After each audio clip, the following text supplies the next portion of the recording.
Hello दोस्तों, आज मैं आपको एक माँ बेटे की बहुत ही प्यारी कहानी सुनाने जा रही हूँ। चलिए कहानी सुनाना स्टार्ट करती हूँ। बिमल बहुत परेशान था। उसे समझ में नहीं आ रहा था कि वो इस परिस्थिति से कैसे निपटे।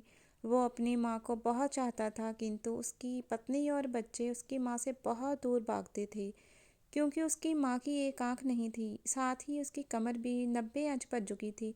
वैसे वह अपना काम सब खुद कर लेती है, किंतु फिर भी वो उसकी पत्नी और बच्चों के लिए हमेशा खटकती है। दादी, आप ऊपर के कमरे में जाओ, मेरे दोस्त आ रहे हैं, बिमल के बेटे अखिल ने बड़े बेरुखी से कहा। पर बेटा, मैं तो जहाँ बहुत दूर बैठी हूँ, बिमल की माँ ने बहुत प्यार से कहा। नहीं, आप उनके सामने मत रहो, वो मुझे चिढ़ाते हैं, अखिल ने जोर से डांटते हुए कहा। क्या हुआ अखिल, क्यों चिल्ला रहे हो? बिमल की पत्नी कामनी ने किचन से ही आवाज़ लगाई। देखो ना माँ जी, दादी जहीं ड्राइंग रूम में बैठी है और मेरे दोस्त आ रहे हैं, अखिल ने शिकायत भरे लहजे से कहा। माँ जी, आप ऊपर चली जाओ, क्यों हम लोगों को लजवाती हो? कामनी ने बेटे का पक्ष लेते हुए कहा।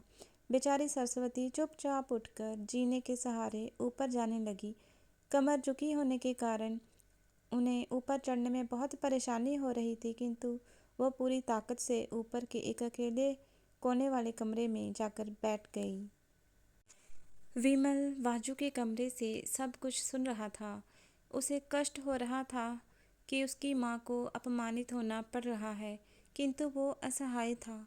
अगर वो कुछ कहता तो पत्नी और बच्चे उसका विरोध करने लगते हैं। दूसरे उनके तर्क भी सही लगते हैं, क्योंकि वो एक प्रशासनिक अधिकारी था। उसका सामाजिक स्तर बहुत ऊंचा था। उसकी ससुराल भी एक उच्च घराने में थी। अब वह चुपचाप इस तरह हर दिन अपनी माँ को अपमानित होते देखता रहता था। रात को बिमल की पत्नी ने कहा, देखो जी, अब कुछ करो। कल कलेक्टर साहब की पत्नी आई थी। माँ जी अपनी देसी धुंधारा में उनसे मिली। मुझे बहुत शर्म आ रही थी बताते हुए कि ये मेरी सास है। मैंने कह दिया कि ये दूर की रिश्तेदार है, इलाज कराने आई है। बिमल को रोना आ गया, किंतु फिर भी वह चुप रहा। उसे समझ में नहीं आ रहा था कि वो क्या करे। अपने बेटे की मनस्थिति को सरस्वती अच्छी से जानती थी और बेटे को कोई कष्ट ना हो, इसलिए वो हर बात को चुपचाप सह लेती थी। बिमल बहुत उदास रहने लगा। एक तरफ परिवार और सामाजिक स्तर पर जीने की प्रतिबद्धता थी, तो दूसरी ओर माँ। आखिर माँ से अपने बेटे की ये हालत देखी नहीं गई। एक दिन उसने अपने बेटे से कहा, बिमल, बहुत दिन हो गए हैं, मैं अपने गांव जाना चाहती हूँ, मुझे वहाँ पहुँचा दो, मेरा जहाँ मन नहीं लग रहा। किंतु माँ, वहाँ तो कोई नहीं है, तुम्हारी देखभाल कौन करेगा? बिमल ने आश्चर्य से पूछा। अरे, सब गांव वाले तो हैं, और वो तुम्हारे मामा जी तो उसी गांव में रहते हैं, और फिर हम सारी व्यवस्थाएं कर आएंगे ना। कामनी को तो जैसे मन की मुराद मिल गई हो। हाँ बेटा, बहू सही कह रही है, सरस्वती ने लंबी सांस लेते हुए कहा।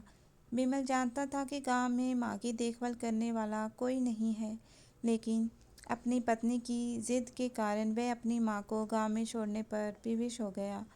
माँ को गांव छोड़कर आते वक्त उसे रोना आ रहा था तथा अपनी बेबसी पर गुस्सा भी आ रहा था, किंतु परिवार, पत्नी और समाज ने उसके इन मनोभावों को दबा दिया और वो सुकून सा महसूस करने लगा।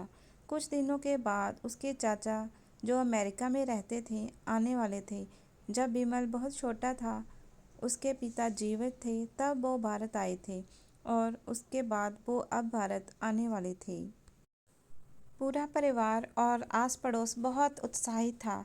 अमेरिका से बिमल के डॉक्टर चाचा आ रहे थे। डॉक्टर रमेश ने जैसे ही घर में कदम रखा, सबसे मिलकर बहुत उत्साह से उनका स्वागत किया। क्यों बिमल, भाभी नहीं दिख रही, कहाँ है? डॉक्टर रमेश ने उत्सुकतापूर्वक पूछा। जी, वो गांव में रहती हैं, जहां उनका मन नहीं लगा, कामनी ने सपाट लहजे में उत्तर दिया। डॉक्टर रमेश ने बिमल की ओर देखा तो बिमल ने अपनी आंखें झुका ली। डॉक्टर रमेश सब समझ गए। बोले, कल हम भाभी से मिलने गांव चलेंगे सब लोग। दूसरे दिन सभी लोग गांव के घर में पहुंचे। देखा कि सरस्वती को बहुत तेज बुखार है और वो पलंग पर असहाय पड़ी है। डॉक्टर रमेश दौड़कर सरस्वती के पास गए। उनके पैर छूकर रोने लगे। सरस्वती की ये हालत उनकी कल्पना से परे थी। वाह बेटा विमल, तूने तो नाम उजागर कर दिया। अपनी माँ की ये हालत देखकर तुझे शर्म तो नहीं आ रही होगी। डॉक्टर रमेश ने विमल को लगभग डांटते हुए कहा। नहीं देवर जी, विमल का कोई दोष नहीं है। मैं खुद गांव आई थी। सरस्वती ने अपने बेटे का बचाव किया। मुझे सब पता चल गया भाभी, आप चुप रहो। क्यों बहू, तुम्हें अपनी सास की कुरूपता पसंद नहीं है? समाज में तुम्हें नीचा देखना पड़ता है ना? डॉक्टर रमेश ने कामनी की ओर वे से देखा। कामनी निरुत्तर होकर विमल को देखने लगी। आज तुम जिस सामाजिक स्तर पर हो वो इन्हीं के संघर्षों की देन है।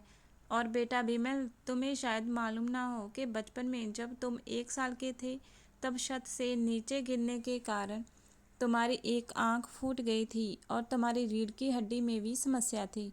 तब तुम्हारी इस कुरूप माँ ने अपनी एक आंख और अपना बोन मैरो तुम्हें देकर इतना सुंदर स्वरूप दिया था। कामनी बेटा, इतने सालों तक संघर्ष करके बेटे को प्रशासनिक अधिकारी बनाने वाली इस संघर्षशील औरत की तुम लोगों ने ये दशा कर दी। तुम्हें ईश्वर कभी माफ़ नहीं करेगा। डॉक्टर रमेश की आंखों से अश्रु जलधारा बह रही थी। अब भाभी, आप मेरे साथ अमेरिका जाएंगी, जहां इन स्वार्थी लोगों के बीच नहीं रहेंगी। डॉक्टर रमेश ने सरस्वती से कहा। विमल को तो काटो तो खून नहीं था।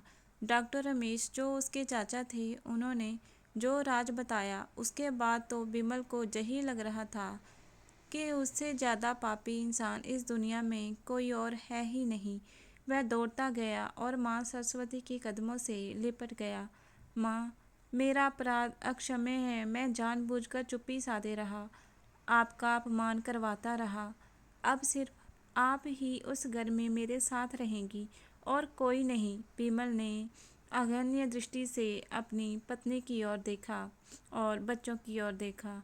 कामनी को भी बहुत पश्चाताप हो रहा था, किंतु उसकी हिम्मत नहीं हो रही थी कि वो सरस्वती से आंख मिलाए। सरस्वती ने कामनी की स्थिति को समझकर उसको पुचकारते हुए अपने पास बुलाया और विमल को डांटते हुए कहा, खबरदार, जो मेरी बहू को मुझसे अलग करने की कोशिश की तो तुझे ही घर से बाहर निकाल दूंगी। कामनी और बच्चे ने सरस्वती के पैर पड़ते हुए अपने व्यवहार पर माफ़ी मांगी और माँ के हृदय ने सबको माफ़ कर दिया। दोस्तों, ये कहानी यहीं समाप्त होती है। माँ का हृदय बहुत बड़ा होता है। बच्चों की सभी गलतियाँ माफ़ कर देती है माँ, और हम सबको अपनी माँ की इज्जत करनी चाहिए।